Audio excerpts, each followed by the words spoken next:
सात साहेब बंदी छोड़ गरीबदास जी महाराज की अनमोल वाणी पे हम लगातार विचार कर रहे हैं। तो पतिव्रता के अंग पे हमारी विचार चल रही थी। तो बंदी छोड़ ने महान पतिव्रत भगत हुए हैं, उनकी कथा अपनी वाणी में लिखी है। अब आगे चलते हैं। महाराज बंदी छोड़ लिखते हैं, गरीब बाजीद बेजार में तरकस तोर कमान है, सुतर मुए को देखकर साड़ा सकल जहान। यहाँ पे महाराज ने बाजीद की स्टोरी लिखी है, कहानी लिखी है। तो ये जो बाजीद थे, बाजीद अली शाह इनका नाम था। ये अरब देश के थे। कहते हैं कि इनके माता पिता ने इनकी परवरिश बहुत अच्छे से की और कभी भी इनको दुख तकलीफ या मृत्यु कभी दिखाई नहीं दी। मतलब इनसे सदा इनको बचा के रखा। इनकी शादी हुई, ये हर समय अपने भोग विलास में रहते थे। कहते हैं कि ये अपने परिवार में मगन थे। इन्होंने कभी दुख देखा ही नहीं, मृत्यु देखी ही नहीं। तो एक समय की बात है कि बाजीद कहीं जा रहे थे, तो घाटी थी। घाटी होती है जहाँ एक बिल्कुल पतला सा रास्ता होता है और आसे पासे पहाड़ी जहाँ मारूथल होता है। उस रास्ते से ही जाना होता है, कोई और रास्ता नहीं होता। तो उस घाटी से, उस दरे से ये निकल रहे थे, दरा पार कर रहे थे। दरा बोलते हैं उसको। तो दरा पार कर रहे थे। तो अरब में ऊंट ज्यादा चलते हैं, रेगिस्तान का इलाका होता है जहाँ पे। तो ऊंटों की एक लंबी लाइन थी। दरा छोटा था कि एक ऊंट ही दूसरा ऊंट उसके पीछे ऐसे लाइन में चले तो पार हो, बराबर कोई चल नहीं सकता। ऐसा कोई पतला सा दरा था, सुरंग के लो। कहते हैं काफिला जा रहा है, बाजीद भी विचकार में है। आगे सैनिकों का और बाकियों का काफिला है, पीछे भी काफिला है। रास्ते में चलते चलते चलते चलते हुआ क्या, जब काफिला उस दरे से निकल रहा है, उस पतले से रास्ते से निकल रहा है, तो कुदरती उस परमात्मा का कर्म हुआ कि कोई ऊंट चलता चलता गिर पड़ा और मर गया। गिर पड़ा, ऊंट गिर गया। ऊंट कोई छोटा जानवर तो होता नहीं, बड़ा जानवर होता है। तो काफिला वहीं रुक गया। बजीद ने देखा भी काफिला चल रहा था, अचानक रुक कैसे गया? किसी ने हमला तो नहीं कर दिया, कुछ कोई और घटना तो नहीं हो गई? तो इसने अपने जो पालकी उठाए थे उनसे पूछा कि मेरी आज्ञा के बिना काफिला कैसे रुक गया? क्या किसी ने हमला कर दिया? क्या कोई संकट आ गया? क्या हुआ? उन्होंने आगे से आगे पूछा और कहने लगे, महाराज नवाब बादशाह सलामत, भाई यहाँ पर एक ऊंट मर गया। वो बोले, ऊंट मर गया? ऊंट कैसे मर गया? बिना मेरी आज्ञा के कैसे मर गया? वो बोले, महाराज मर गया। अब जब तक ऊंट को हटाया नहीं जाएगा, काफिला आगे जा नहीं सकता। तो बाजीद के मन में आश्चर्य हुआ, ये ऐसे कैसे हो सकता है?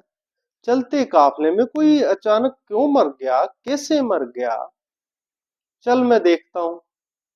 तो ये अपने उतरे और होली होली जैसे तैसे बड़ी मुश्किल से उस ऊंट जहां मरा था वहां पहुंच गए। कहने लगे, भाई इसको क्या हुआ, ये तो सो रहा है। कहते, महाराज ये मर गया। कहते, ये कैसे मर गया? इसके जो टांगे हैं, इसकी आंखें हैं, इसका मुंह है, इसका शरीर है, पूरे का पूरा वैसा ही है जैसे बाकी खड़े हैं। ये बस लेटा है, ये खड़ा है। तो महाराज ऐसे ही मरते हैं। तो कैसे ऐसे मरते हैं? सारे मरते हैं? बोले, महाराज डरते हुए उन्होंने कहा, भी महाराज मरते हैं। जो उनके साथ में अच्छे समझदार थे, उनसे पूछा बाजीद ने, भाई ये मर गया? वो बोले महाराज मर गया। सभी मरते हैं? बोले सभी मरते हैं। तो क्या मैं भी मरूंगा? वो चुप हो गए। दूसरी बार तीसरी बार बाजीद ने गुस्से में पूछा, भाई क्या मैं भी मरूंगा? तो उन्होंने हाथ जोड़ के कहा, बादशाह सलामत, आप भी मरोगे, हम भी मरेंगे, आपके जो दादे परदादे थे वो भी मर गए। तो बाजीद ने कहा, क्या इस दुनिया में जितने भी है सभी मरेंगे? तो कहते हैं, भाई महाराज जो भी है ना सभी मरते हैं, और ऐसे ये शरीर इनका पड़ा रहता है, और आत्मा जो होती है वो चली जाती है, और इस शरीर को दफना दिया जाता है। क्यों? अरब में दफनाते हैं। कहते अच्छा ऐसे होगा, सबके साथ होगा? क्या अगर मैं मरा तो मेरे को भी दफनाया जाएगा? उन्होंने जवाब नहीं दिया। जब दो तीन बार ज्यादा गुस्से से पूछा, वो बोले महाराज सबको दफनाया जाएगा, आपको भी और हम सबको भी। तो बाजीद कहने लगा, भाई जब मरना ही है, वो दफनाया ही जाना है, तो इससे बचने का कोई रास्ता है? तो उन्होंने कहा, भाई उस अल्लाह ताला से अगर जो मिल जाता है ना वो बच जाता है, वो यहाँ से इन कर्मों से रहित हो जाता है, वो उस जन्नत में पहुंच जाता है, उस अल्लाह के दरबार में, उस सतगुरु के दरबार में पहुंच जाता है। तो फिर बाजीद कहते हैं, ये ऐसे करो, अब काफिला वापस ले लो। क्यों? क्योंकि अब काफिला वापस ले लो, आगे जाने का कोई हिसाब है नहीं। अब जब मरना ही है सभी ने, तो उस जो अल्लाह ताला है उससे मिलने का मौका है तो वो कर लो, नहीं तो पता नहीं किस समय किस मोड़ पे हम भी ऐसे ऊंट की तरह मर जाएं। तो महाराज ने लिखा, गरीब बाजीद दुनी से ती बेचार्या, कादर कुर्बान संभार्या है, फंद टूट गया मुआ फलाना है। बाजीद मन में सोचते हैं, बाकी को समझाते हैं। दुनी सेती बेचारा कादर संभाले, कादर कहते हैं उस मालिक को, ईश्वर अल्लाह को। उसने मेरी संभाल कर ली। ये ऊंट मुआ है, ये ऊंट मर तो गया, पर इसने मरते मरते मालिक ने मेरे लिए कितना अमर संदेश दे दिया कि हे बाजीद तू सावधान, ऐसे ही तेरे को मरना है। उस कुदरत अल्लाह ने मेरे पे नेक कर है। अब मैं जो है अपने यहाँ से इस जन्म मरण से रहित होके उस परमात्मा को, उस अल्लाह को, उस ईश्वर को, उस बंदी छोड़ को पालूंगा। कहते हैं ऐसा विचार करके महल में आया, वापस आ गया, आके राजपाट सब त्याग दिया। सबने समझाया कि बाजीद ऐसे नहीं करते, ये छोटी सी घटना को दिल पे नहीं लेते। महाराज ने लिखा, अरवार चली को कौन गली, धोरा पीरा एक कारा है, कहीं पैर पे आदा पालकियों, कहीं हस्ती का हसवारा है, खत खुद खुदा अल्लाह लख्या, सब झूठा सकल पसारा है, कपरे पारे तन से डारे, अब सत पर नाम हमारा है। कहते बाजीर ने कहा कि भाई अब तो नहीं, ये अलग अलग है, कोई धोला है, कोई काला है, कोई पशु है, कोई पंछी है, मरना सभी ने है। जो घोड़े पे चल रहा वो भी मरेगा, जो घोड़ा है वो भी मरेगा, जो ऊंट है वो भी मर गया, जो ऊंट पे चल रहा था वो भी मरेगा। तो भाई अगर सभी ने मरना ही है तो उस एक ईश्वर अल्लाह को तो पालूं। इसलिए भाई अब तो मैं इन सब से मुक्त होना चाहता हूँ। महाराज कहते हैं, कपड़े पारे तन से डारे, अब सत पर नाम हमारा है। कपड़े पाड़ दिए, कपड़े उतार दिए, फकीर का भेष बना लिया। कहते अब तो बस उस अल्लाह ताला को सिजदा करना है, उसको ही मिलना है, वो कुछ नहीं चाहिए। ये राजपाट छोड़ के बाजीद चलने लगे। तो बाजीद की बहुत रानियां थी। महाराज लिखते हैं उस समय का हाल है, कहते हैं बंदी छोड़, बीबी रोवे चोली धोवे, तू सुन भरतार हमारा है, मैं ना मानू मस्तान भया, लह गया निज निकट निवारा है। कहते हैं सभी रानियां इकट्ठी होकर रोने लगी, इतने आंसू चल रहे हैं, महाराज कहते हैं उनके कपड़े भीज गए, चोलियां भीज गई। कहती हैं तू सुन भरतार हमारा है, तू हमारा पति है, हमारा खसम है। भरतार कहते हैं पति को कि तू हमारा पति है, तूने उस अल्लाह को साक्षी मान से कि हमसे शादी की है, निकाह किया है, तुम हमको ऐसे छोड़ के नहीं जा सकते।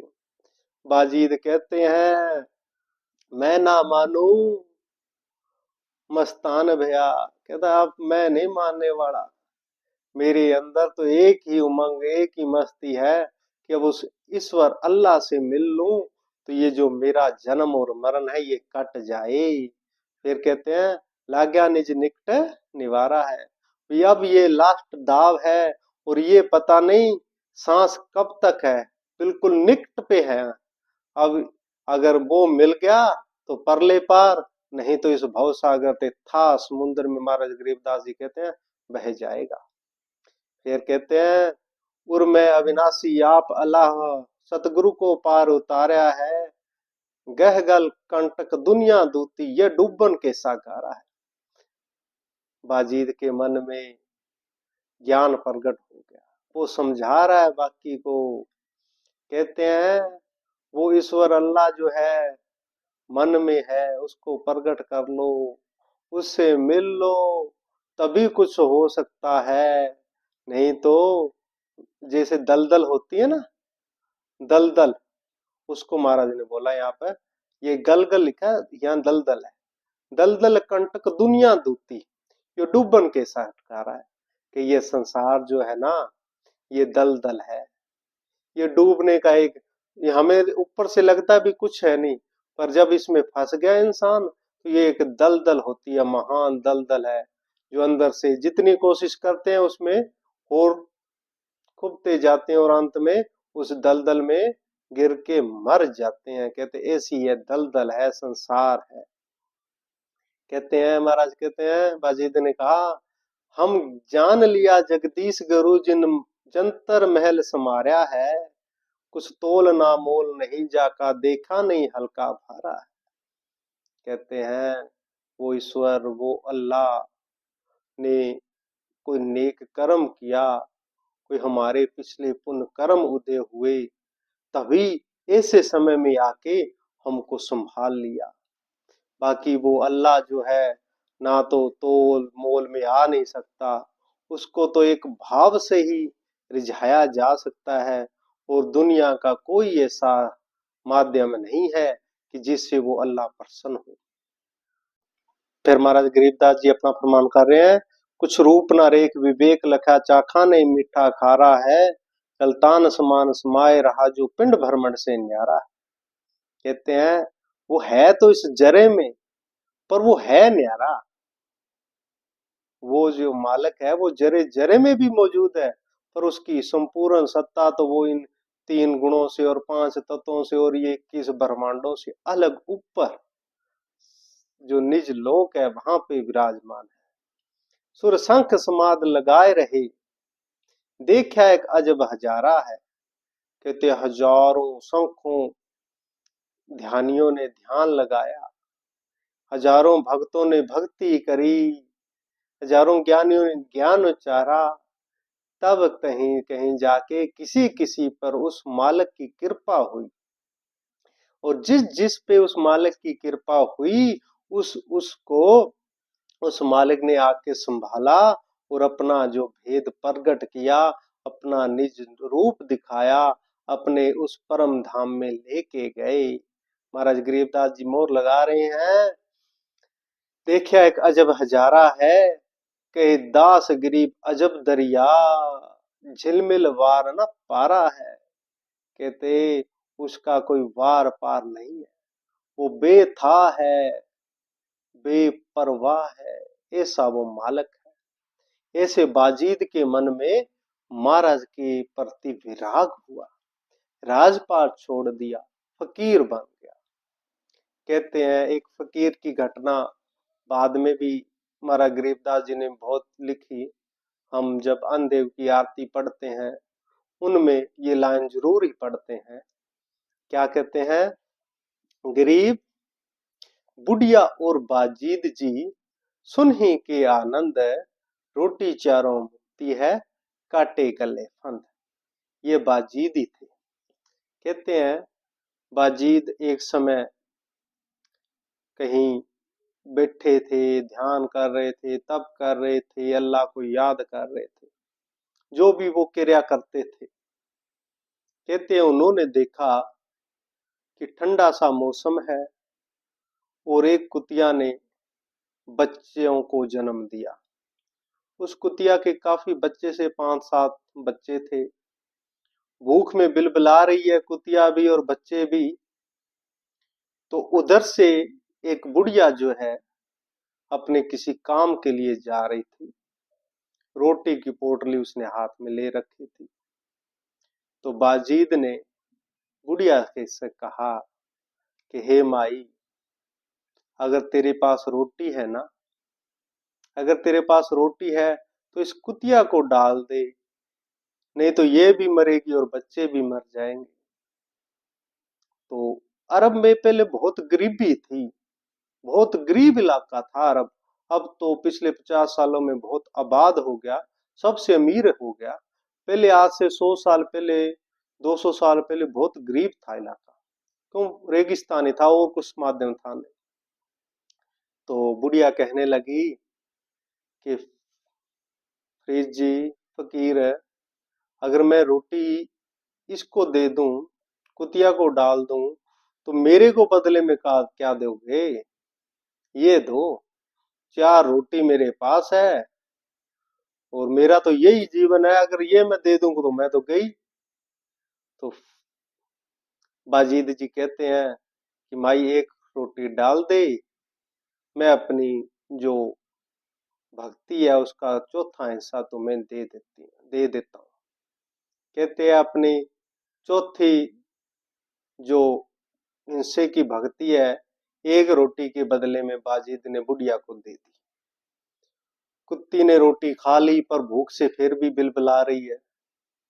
बाजीद बोला माई एक रोटी और डाल दे। तो बुढ़िया फिर बोली, बोले बाजीद जी, बदले में? बोले 1/4 और, आधी रोटी तेरी खत्म, आधी मेरी कमाई खत्म। बुढ़िया ने डाल दी। कुतिया फिर भी प्यास भूखी है। कहते हैं तीसरी रोटी भी बाजीद ने बुढ़िया से डलवा दी। कहते माई तेरी 3 रोटी खत्म, 3 हिस्से मेरी कमाई खत्म, वो तेरे को मिल गई। कहते हैं कि कथा कहती है कि बाजीद ने एक एक करके चारों रोटी कुतिया को खिलवा दी और अपनी संपूर्ण कमाई उस बुढ़िया को दे दी। ये उस ईश्वर की, अल्लाह की लीला थी। ये कोई वैसे नहीं हो रहा था। उस बाजीद की परीक्षा थी, परम परीक्षा थी कि क्या बाजीद कर सकता है। कहते हैं बाजीद ने अपनी संपूर्ण कमाई उस बुढ़िया को दान दे दी। पर क्या ऐसा होता है? वो असल ईश्वर की, अल्लाह की परीक्षा थी कि क्या बाजीद ऐसे खरे उतरता है? उसकी कमाई तो बेथा थी। जो उस ईश्वर से मिल गया उसकी कमाई कभी भी खत्म नहीं हो सकती, चाहे वो कभी भी कितना भी किसी को पूंजी को दे दे। इसलिए कहते हैं, हमारा गरीबदास जी ने लिखा कि बुढ़िया और बाजीद जी सुन ही के आनंद, दोनों परम जो लोक है, आनंद है, सदा शाश्वत है, वहां गए आनंद मान रहे। उनका माध्यम कौन बना? सुन ही कहते हैं कुतिया। कुतिया को रोटी के बदले में दोनों आनंद छा गए, दोनों की परीक्षा संपूर्ण हो गई। रोटी चारों मुक्ति है, काटे गले फंद। महाराज ने कहा कि ये रोटी ही है कि इसने जो चारों मुक्तियां इसके अधीन है, और बाजीद ने इन रोटी के बदले चारों मुक्तियों से ऊपर का जो परम मुक्ति है, परम अवस्था है, वहां तक चले गए। ऐसे बाजीद की कथा थी। तो ये होता उनकी है। पूर्ण पतिव्रत थे बाजीद, पूर्ण पतिव्रत थे, तभी तो इतना साहस किया कि अपनी कमाई तक देने को तैयार हो गए। तभी इतना साहस हुआ कि एक राजा थे, नवाब थे, और सब कुछ छोड़ के, बीवी बच्चों को छोड़ के, राज को महलों को छोड़ के, उस अल्लाह से, उस ईश्वर से, उस बंदी छोड़ के मिलने के लिए निकल पड़े। ऐसे महान महान बाजीत जी को हमारा बारंबार बारंबार बारंबार प्रणाम है।